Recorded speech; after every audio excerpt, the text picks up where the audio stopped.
Okay, let's get started. Good afternoon, everybody. I'm really delighted to welcome you to the webinar today on our most recent research into transport-related social exclusion, or TRSE, as you will hear it referenced today. I'm Rachel Ford. I'm Head of Strategy, Policy and Research at Transport for the North.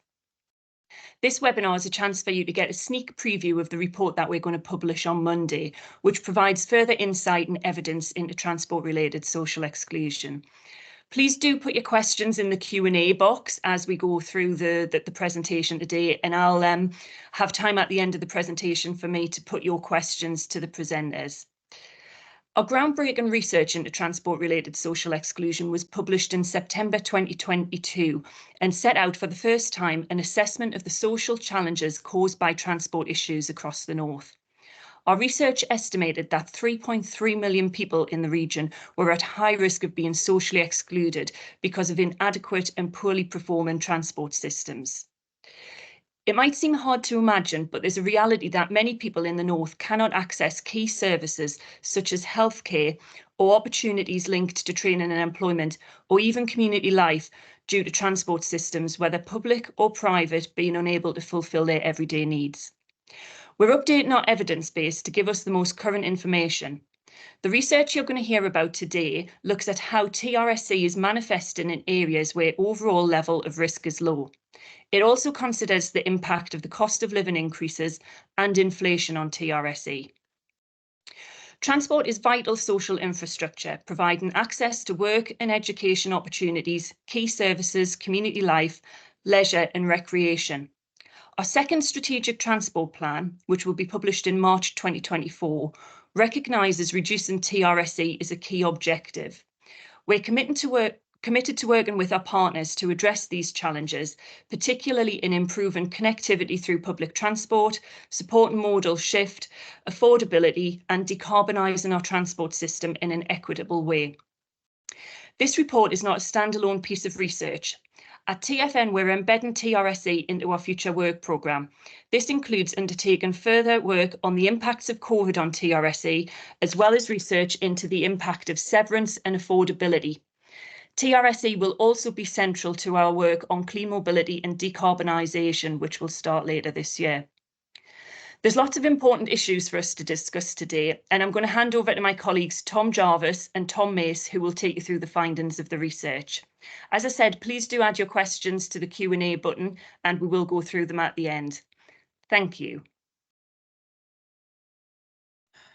Thanks very much. Good afternoon, everyone. Thanks for joining the session today. I'm Tom Jarvis. I'm Principal Social Researcher at Transport for the North.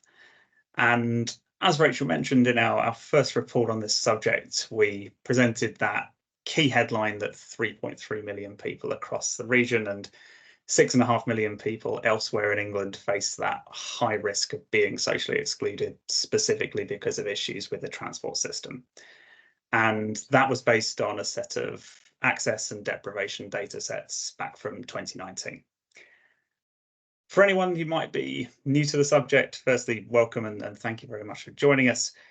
What we mean by this, what we mean by TRSE, is that residents have limited or no access to key everyday destinations, and that they face significant knock-on consequences from having to use the transport system as part of everyday life. And it also means facing those issues to the extent that they're not just an inconvenience. It means facing them to the extent that they have a significant, meaningful impact on participation in society, whatever that might mean to an individual. And underlying that headline, that 3.3 million figure in particular, was primary research on the everyday lived experience of transport issues from residents right across our region. And that's always been the foundation of our data and our modelling work on this subject. And it's something that we're committed to continuing through our Connecting Communities strategy. And the report that we're discussing and presenting today is an update to this primary evidence base with new insights from a different set of areas across the North to those that we've previously researched. And we've done this work at what feels like a rather different time to what we did in our first piece of work on the subject, which was based mostly on fieldwork conducted in 2021. I'm sure I don't need to remind you all that that piece of work was very much shaped by the influence of COVID-19, but that it came rather before the very sharp increases in the cost of living that we've seen in 2022 and 23. And while our focus as Transport for the North is very much on the transport system, we know that this TRSE issue is shaped by these broader social and economic challenges, and our research considers the influences of both of these together.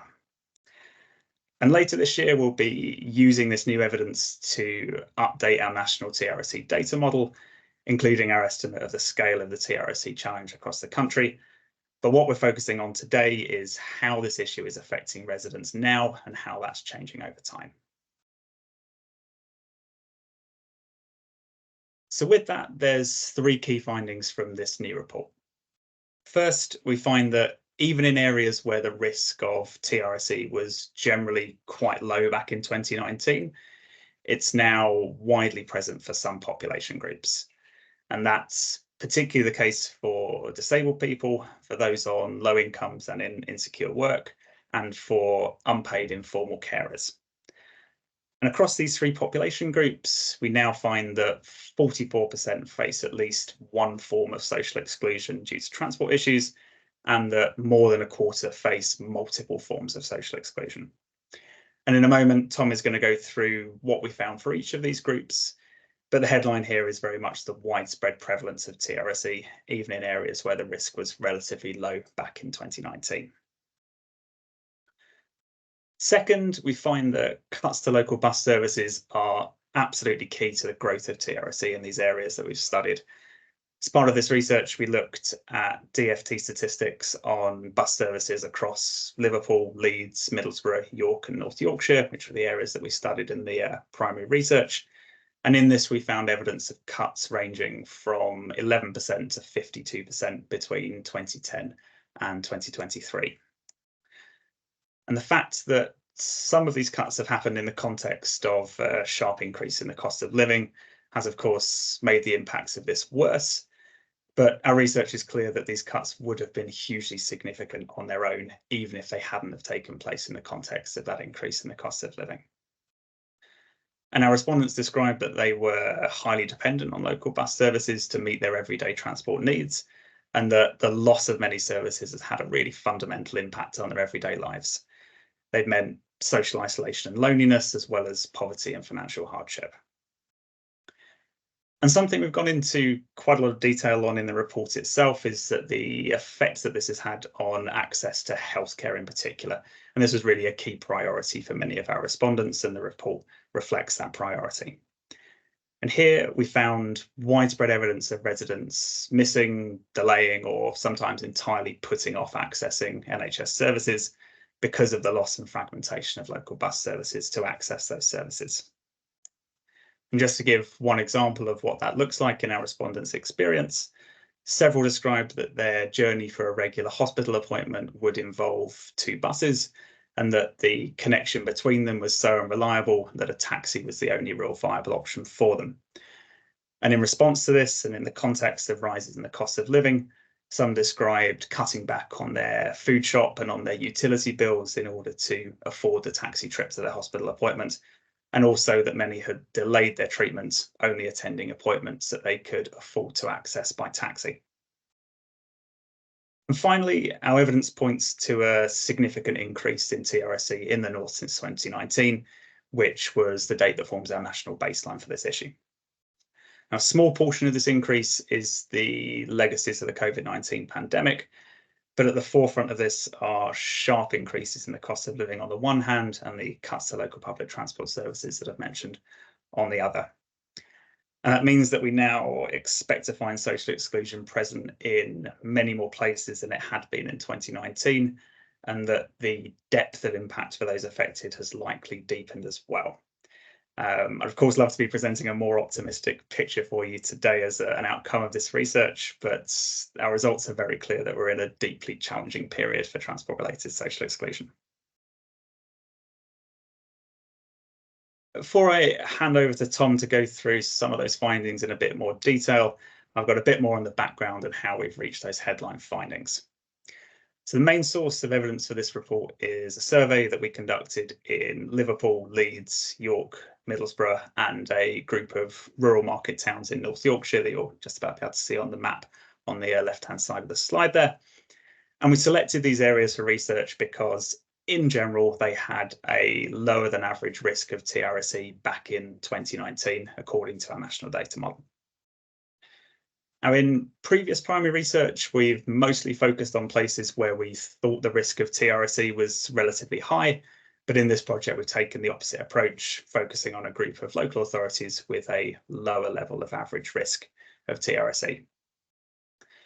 And we did this both to increase the diversity of places that we're considering in our research, but also to explore if TRSE is now impacting a wider range of places than it was a few years ago. And within the survey itself, we asked residents about access to a range of key everyday destinations and the impacts that day-to-day travel has on their everyday life. And following very much the same approach as our previous work on this, we examined the 4 elements of TRSE on the right-hand side of the slide there. So we asked whether the costs of travel for everyday journeys were making it difficult for residents to afford other essentials. We asked if the time spent making these everyday journeys made it difficult for residents to lead an active family and social life, if making everyday journeys were causing significant stress and anxiety, and we also looked into levels of access to a range of key everyday destinations with the transport options available. Within each of those 5 areas, we focused on 3 population groups. So those with a disability or long-term health condition, those on low incomes or in insecure work, and informal unpaid carers. And we focus on these population groups because in general, they face a higher risk of TRSE, although we know that can vary considerably based on the characteristics of different areas. And so our sample doesn't represent the entire population of these areas, and it wasn't intended to, but instead provides an in-depth insight into some key population groups of interest. And working with +4 market research, we recruited 1,407 respondents from these 3 population groups. The majority of that engagement took place face-to-face, ensuring we could reach populations of interest who wouldn't necessarily respond to a purely online poll or just purely to a telephone survey. And we found the experience of that face-to-face engagement very important for this piece. The responses were then weighted to ensure that each of the 5 areas had equal influence on the total sample and to balance between the inclusion criteria across areas. Now, very happy to answer any follow-up questions you might have around the methodology. Please add those to the Q&A if you have them. But in the interest of time and focusing mostly on the results today, I'm now going to hand over to Tom, who's going to take us further into some of those key findings. So over to you, Tom. Thanks, Tom. Good afternoon, everyone. My name's Tom Mace, and I'm a social researcher at TFN, working alongside Tom and Rachel and other colleagues in assisting with our transport-related social exclusion evidence base. But turning to the findings now with the research that we're presenting today, we mentioned earlier in one of the headlines that 44% of our respondents were facing social exclusion, and this is specifically due to the transport system and network in their local area. And what this actually means is that for our research, that our respondents identified with at least one of 4 elements of transport-related social exclusion, which you can see on the graph here. So we've got cost, time, well-being, and accessibility. And overall, we found that transport costs are causing poverty and major financial hardship, and this affected 26% of our respondents. The time spent travelling meant it's difficult to maintain family and social lives, affecting around 12%. There were significant levels of stress and anxiety from travelling, and this was experienced by 23%. And having limited to no access to everyday key destinations is affecting 17%. And the 44% headline figure is quoted is split roughly in half. So half between those who are facing a single element of TRSE, so one of the 4 on screen, or those who are facing multiple forms of it. We found quite a diverse picture, and I'll run through population-specific findings in a moment. But the most common combination were those facing both cost and well-being related TRSE impacts together. And the importance of the well-being TRSE element really shouldn't be underestimated here. And by this, we mean it's not just people who are kind of having a bit of a grumble about how comfortable a bus seat is, for example, but we're talking about the stress and anxiety of just generally traveling around and how that's having an impact on everyday life for our respondents. And we know that because alongside the quantitative elements that we got from the survey, we gave our respondents a range of opportunities to tell us about their experiences, which generated some really rich qualitative insights. On the well-being element, they told us how anxiety over delays and cancellations on bus services made them feel, and that having to arrange lifts as a contingency last-minute plan made them feel like they'd lost a sense of their independence, and that concerns over safety and antisocial behaviour shaped how and when they decided to travel. More broadly, the extent of transport poverty among our respondents came across really clearly, and it was a fairly shocking aspect when working with the data set. And respondents were telling us how transport spending had forced them to cut back on their food shop or their utility bills, and that the cost of getting to their hospital appointments, for example, meant that they missed out on some of the healthcare that they needed. Another common part of this is that we see respondents using social isolation as a coping strategy, and that meant for some cutting out on all but the most essential trips. So this includes those going to work or those facilitating childcare, and only traveling socially if it's somewhere that they can get to for free, or and with this comes loneliness and isolation.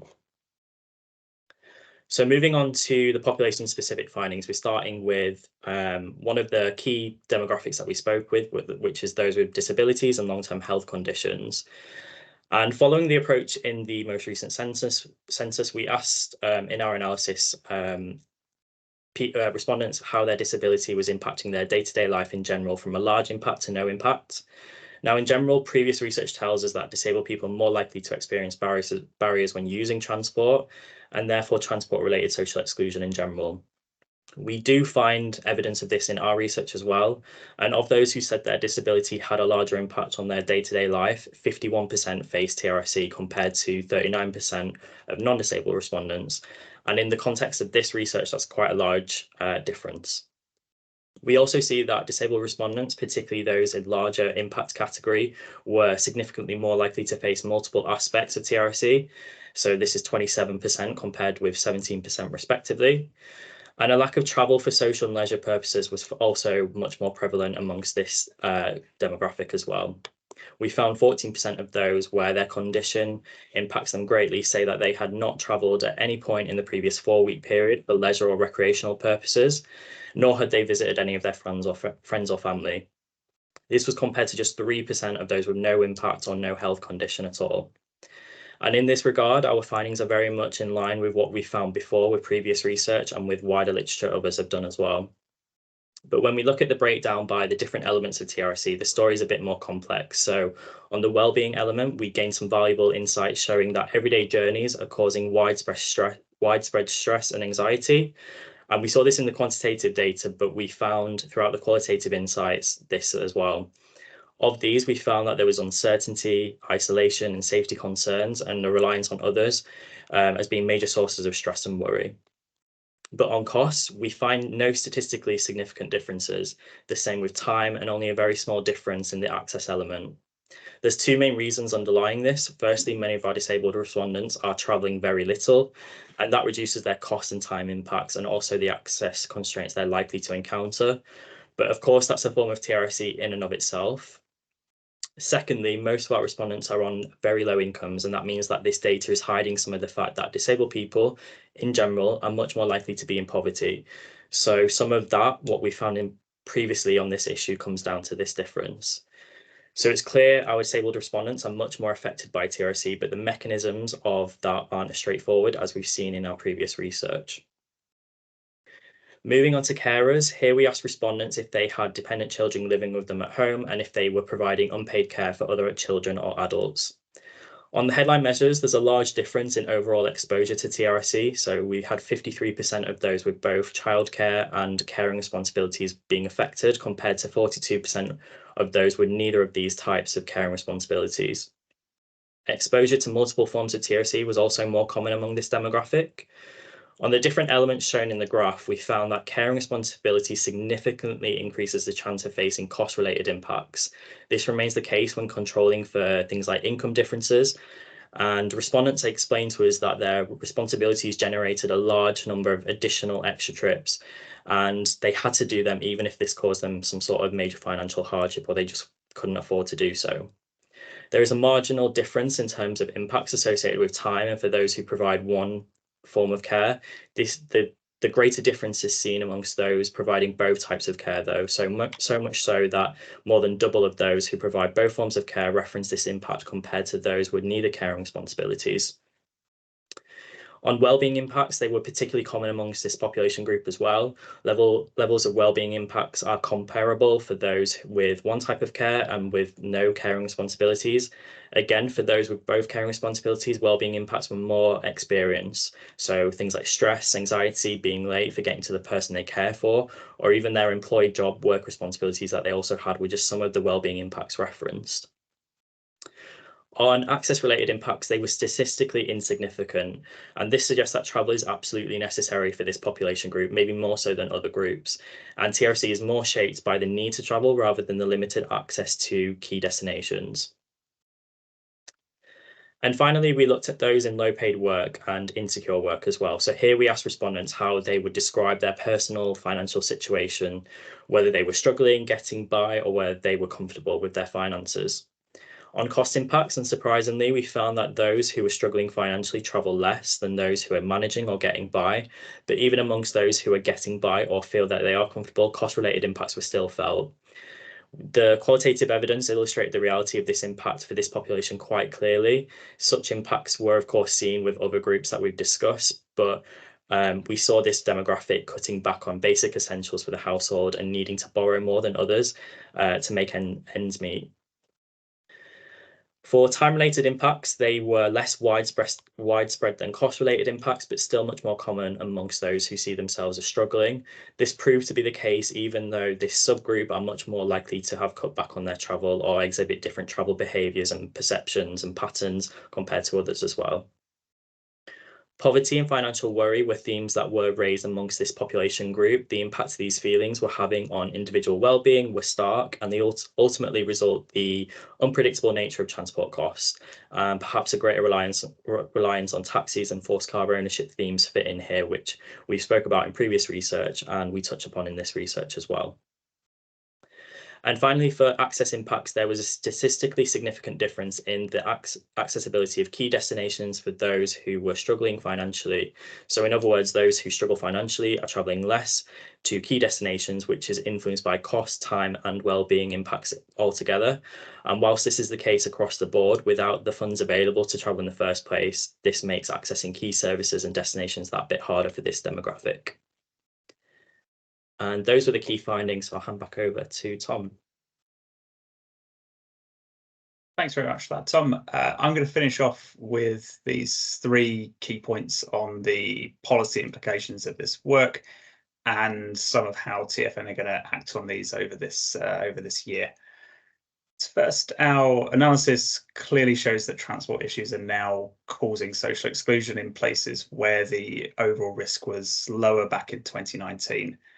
And large-scale cuts to bus services, the legacies of the pandemic, and the sharp increases in the cost of living are the key factors behind this, as Tom has explained, and all of which have had a disproportionate impact on the 3 population groups that we've studied through this survey. And from a policy and a strategy perspective, this means that transport inequalities and TRSE should really be a key consideration in all parts of the region and part of how we plan and deliver transport schemes in general. It may, and certainly this will be the case, be a bigger priority and more present in some areas of the region than in others, but clearly based on the outcomes of this research, it needs to be part of the conversation everywhere. And TFN are very much here to support local authorities and other transport bodies in doing this and integrating TRSE considerations into transport planning. Second, this work reinforces the principle that local public transport is vital social infrastructure for communities. So when it's cut, as we've seen across the majority of England outside of London since 2010 with regards to local bus services, it doesn't just mean longer journey times, but that set of impacts around poverty, isolation, poor health outcomes, and worse quality of life that Tom went through there. And part of what TFN will be doing over this year is developing a set of minimum service standards for different place types that's consistent with these key social outcomes, and also providing a costed pathway for getting to those standard levels. And linking closely on from that, there's a clear need for a major shift on bus funding and reform, both to end the loss of services that we're still seeing across many parts of the region, and then to start moving towards those minimum viable service levels for all communities. If bus services in general in the 2020s continue with the pattern that we've seen across the 2010s, our research indicates that this will have fundamental and frankly disastrous impacts in some ways for many of the residents that we've engaged in our research. And with the depth of impact that we've seen across many participants, it's not a hyperbole to say that the extent of impact will be very great if service levels continue to fall. And while the £2 capped bus fare has been a welcome intervention in that context, providing consistency to residents and users of bus services in particular, that needs to come with meaningful and consistent growth in services in order to be effective. And later this year, we're intending to provide statutory advice to government on how to achieve the transformation that's clearly needed in bus services, as well as continuing to support local authorities across the north with their work to do this in their own local areas. So with that, I'll hand back to you, Rachel, for a discussion and some questions. Thank you. Thank you, Tom and Tom. That's been a really useful run through of the research to date. We've got a number of questions which are coming in as we speak. So please do keep your questions coming. We've got about 15 minutes to work our way through a number of the points that are coming in. But just before we go on to some of the questions that have come in on the Q&A, just a couple of questions from me. How's the TRSE tool going to be updated, and what can we look forward to in the next version? Sure. The most visible change will be an updated accessibility analysis. In the current version, as I mentioned, we're using a data set from 2019, which was based on the DFT Journey Time Statistics data set. And we are now going to update that for a 23-24 baseline. And that will give us a much fuller picture of the impact of those cuts to bus services, other changes in the public transport system that we've seen in that period. Alongside that, we are also going to implement a change around the journey time or journey periods that we're considering. At the moment, the tool uses a single snapshot of journey times, which most closely matches the needs of a peak time commuter. But reflecting what we've seen both in this piece of research and in previous work, we're going to be exploring multiple travel times that are more representative for a shift worker, for someone with caring or other responsibilities that might travel more during the day, as well as those traveling, say, from a suburb to a city centre at a peak time. And as well as looking at inequality between modes, which is something that we do quite extensively at the moment, we'll also start looking at inequalities between time periods. So what is the difference if you're trying to reach your job at 7 in the morning versus you're trying to reach somewhere else at 9 in the morning? And we'll be exploring those inequalities in the new version of the tool. And finally on that, we'll also be highlighting changes over time. The 2019 baseline is a useful starting point, but we want to make clear which areas have been most impacted by some of the trends that we've mentioned throughout the presentation today. So we'll be highlighting areas in which there has been significant increases in risk, areas in which risk has fallen over time, and providing insight around some of the key drivers of that. Brilliant. Thank you, Tom. So just turning to some of the questions that are starting to come in. Is this a problem which is getting worse? And how do we compare internationally where delivery of transport services is administered differently? The first question is relatively straightforward to answer. We haven't fully rerun our national data set yet, as I was just introducing. That's something we're building up to, but the clear indication from the primary research that we've carried out and that we're presenting today is that this issue is now affecting more people in more areas, and that among those population groups that we studied, in formerly lower risk areas, they are still seeing a relatively high prevalence of social exclusion because of transport issues. And the changes that both Tom and I mentioned around bus services in particular appears to be the key driver of that alongside the impacts of cost of living. So that means many people who perhaps wouldn't have been affected back in 2019 when we first developed the data model are now indicating that they're affected by transport-related social exclusion. The international comparison point is a really interesting question. As far as I'm aware, there is no systematic local level assessment of TRSE risk across a country that we can directly compare this to. I would very much like to be wrong on that. So if anyone joining today has a link to a piece of research done which is comparable to our own for another country, I would be hugely interested to draw those direct comparisons. But perhaps what the question might have been getting at was, are there differences to countries where perhaps bus services are delivered in a different way? My feeling around that is probably yes, in that the reason that many services has been lost in areas of the north and elsewhere is because they have become commercially unviable, and that local authority support hasn't necessarily been there to maintain service levels. And in many systems, that requirement for commercial viability or profitability isn't there. So my assumption at this point would be that the extent of change seen in England is not likely to be replicated elsewhere. Later on in this year, we will be doing a piece around international comparisons on bus service models, which will give us a more robust sense of how we compare. But my assumption as I'm talking today is that these kind of changes wouldn't necessarily be replicated in other countries.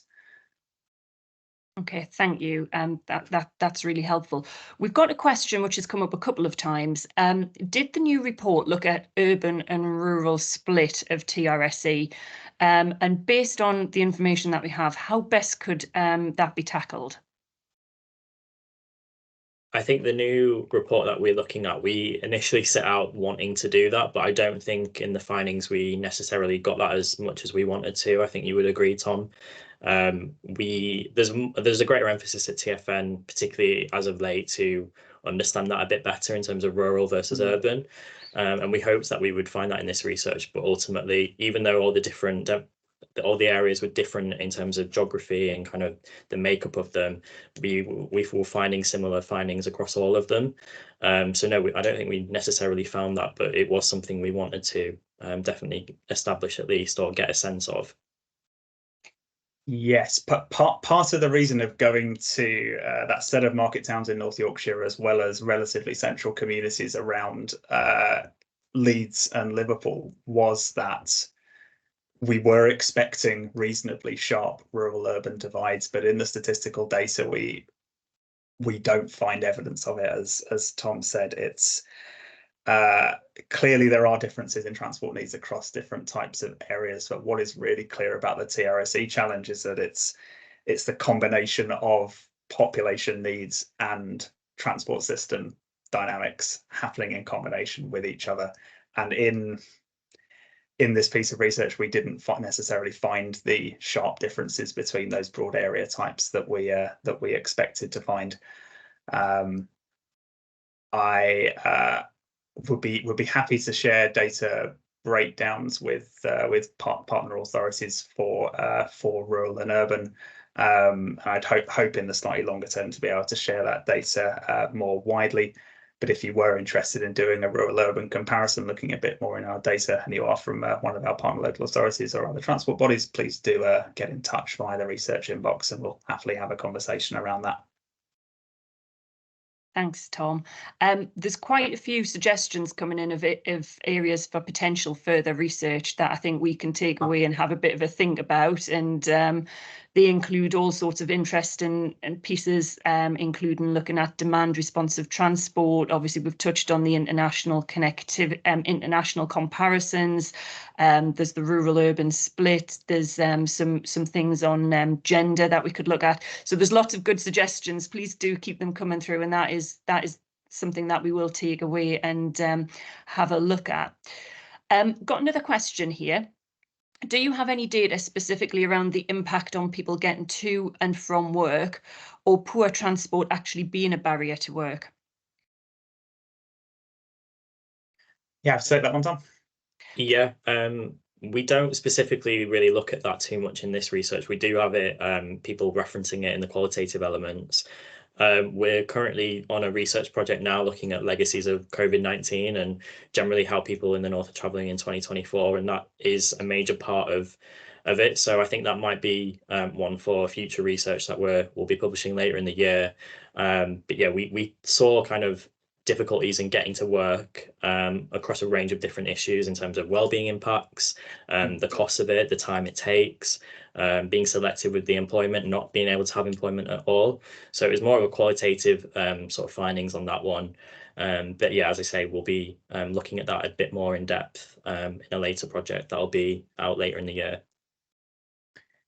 Yeah, and just to add on the back of that, I think the caring responsibility dynamic that comes across quite strongly in this piece does link to pressures around work, in that the fact it is taking people longer and longer to fulfill care and responsibilities, particularly if they're entirely dependent on local public transport for those responsibilities, means that their chance to perhaps take part-time work or to fit in their care and responsibilities on their way to work is becoming more and more difficult. And as Tom said, it really came across in the qualitative responses that those care responsibilities were becoming more and more all-consuming because of the impacts of fragmentation in local public transport. We haven't done a piece yet on say TRSE risk versus levels of unemployment. It would be quite a complicated exercise because we'd have to look into, say, the influence of variations in levels of skills, also, and obviously the location of employment centres. Alongside that, I would imagine there is a statistical relationship there, but it's not something that we've done in this piece or yet. But I do really appreciate the suggestion for further research around that theme. Thank you. Just another question from the ones which have come in from the audience. There was a lot in the presentation about delays and unreliability on the bus network causing stress. How about rail? Yeah, this is a question I've been asked a fair few times actually discussing this piece. Why isn't there more emphasis on rail? In how we presented the data, we very much followed our participants' transport behaviours and their transport priorities. I would love to be able to quickly show up the word cloud that we have, which shows how many times the word bus came up compared to all other modes of transport. So the reason why we are mostly focusing on bus in this piece rather than rail is that was very much the mode that our participants were using most frequently and for their key everyday journeys. The findings obviously around reliability and around cost are transferable from bus to rail. I can't really see anything as to why that wouldn't be transferable.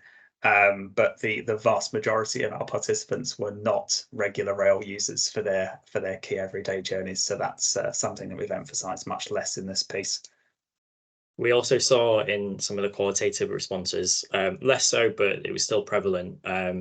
In certain areas, people wanting things like trams, light rail that just don't exist in other areas, and then people making comparisons with places like Manchester, where we've got the Metrolink. So people definitely, I think, were up for wanting to travel in different modes. And yeah, as Tom said, it was just very prevalent that people were traveling by bus, which I think is interesting given the cuts that we see and how it's become such a prevalent part of this research. But yeah, people were also very interested and referencing wanting to be able to travel via different modes as well. Thank you.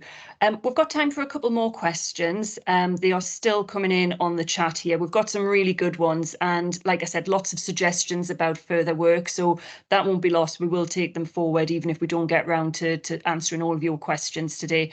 But here's a really interesting one. What do you think these findings imply for your transport decarbonisation goals?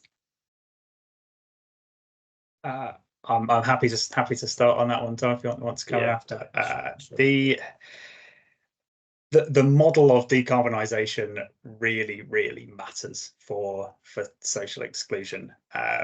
There is a large divide between those who have access to vehicles and can afford to run those vehicles without it causing them major hardship, and those who aren't in that category. So a model of decarbonisation that is solely focused on the transition to electric vehicles will likely widen transport inequalities. It's not to say that the transition to EVs isn't important. It clearly is, but we need a model of decarbonisation that is significantly focused on providing better transport options to the communities like those that we've engaged in this piece of research. And while we've perhaps might seem quite negative about bus services in this piece and in how we've presented it, following from what our participants have told us, it's also clear on the back of that bus is a really key part of the solution, both on the decarbonisation and the social exclusion side. Something that is relatively low cost compared to other modes, something that's quite rapidly scalable. So where we're looking to achieve both enhanced social inclusion and reduced carbon, mode shift towards bus, enhancing local bus services and prioritizing those rather in transport spending is a clear and close connection between the two. Yeah, and I think just adding to that, in the research as well as one of the questions, we asked respondents what their transport priorities were in their local area. And a lot of them included things like better roads, particularly when they were drivers themselves. But we had a lot of people recognise that transport is very important, and that's how it might not be necessarily the way they want to get around, but it's the way they do get around. So they want to see improvements to that in terms of infrastructure and, you know, ambitious things that might never happen, but just better buses that can have more space for people with wheelchairs, more space for prams and pushchairs, and even allowing bikes and mobility scooters on some of them as well, which isn't necessarily always the case. So I think that just speaks to people. They are wanting to travel by public transport, and they will travel by public transport. And I think that kind of is an extension of that sort of question. But yeah, we saw that quite frequently in the respondents' transport priorities that they wanted to see. And just very quickly, because it links to it and we've been asked a couple of times, are there any notable findings in relation to active travel? Yes, there are. In the walk to access public transport was, or the wheeling journey to access local public transport was often quite challenging for many of our respondents. A little bit of it in this piece, but a lot in our previous piece around impacts of things like pavement parking or poor quality crossings, high levels of traffic volumes that mean even if a good viable public transport option is there, people can't necessarily access it. And that is obviously a key question around active travel. The other side, and this was noted by several of our participants, was around the fact that active travel can offer a free or nearly free means of accessing key local destinations. And even though very few of our respondents said what I want as my top priority is a cycle lane or improved path, there's a clear link between providing those things and resolving pressures around the cost of transport or the time it takes to access destinations that might be placed in places that are just designed around car access. So yes, that there is a very clear link between improved active travel and resolving TRSE. Brilliant, thank you. And this is the final question. How can local partners get involved, use the work and support the findings in their work going forward? Our TRSE data tool is central to our evidence base at TFN, so that's very much still there, and the data is very usable. As we mentioned earlier, we're in the process of updating it and refining it a little bit, mostly on the back of this research, but just because there's more recent data available. So use that. It still shows high risk areas and low risk areas, and you know, that's not necessarily just a complete picture in itself, because from this research we looked at low risk areas where we still found TRSE, so it's still very much usable. And you can just get in touch with us about a range of different research publications we've done in terms of TRC. It's something that we're working on more. We've got more coming out, and we're constantly learning more about the fluid nature of TRC, and we're always updating our evidence base. So we've always got resources to share and just general insights anyway. But I would definitely say the TRC tool. Yeah, just to add to that, we've worked with a pretty large number of local authorities now and other organisations to use that data set as part of local transport plans. If others would like to explore the same thing, please do get in touch via the research inbox. We're also very happy to collaborate with other STBs and other authorities through those STBs on using this in other areas. Our data tool is England-wide, and while our primary research is entirely from the north of England for obvious reasons, our findings are very transferable to other areas of the country. So we're keen to collaborate as broadly as possible around that. Brilliant. Thank you both. Thank you for that overview of the ongoing research that you're doing into transport-related social exclusion. It's been a really interesting insight that you've shared today. As you've all heard, there is more planned for later in the year, which we will share with you as it's published. I'd like to say thank you for all of your questions. There's been some fantastic ones that have come in, and apologies that we haven't got round to answering them all. But if you do have any follow-up that you would like to ask us about, please do feel free to contact us at our research email, which is research@transportforthenorth.com. And as I said earlier, if you want a copy of the slides, you can contact us on that email, and we'll be happy to share them with you. Our update report is going to be published on Monday, so I hope that you've enjoyed this sneak peek, this early preview. It will be made available on our website. Please do read a copy and do let us know if you would like any further information, and I hope that you found it useful today. Thank you very much for joining us, and we will let you go now. Thank you. Thanks, everyone. Thanks, everyone.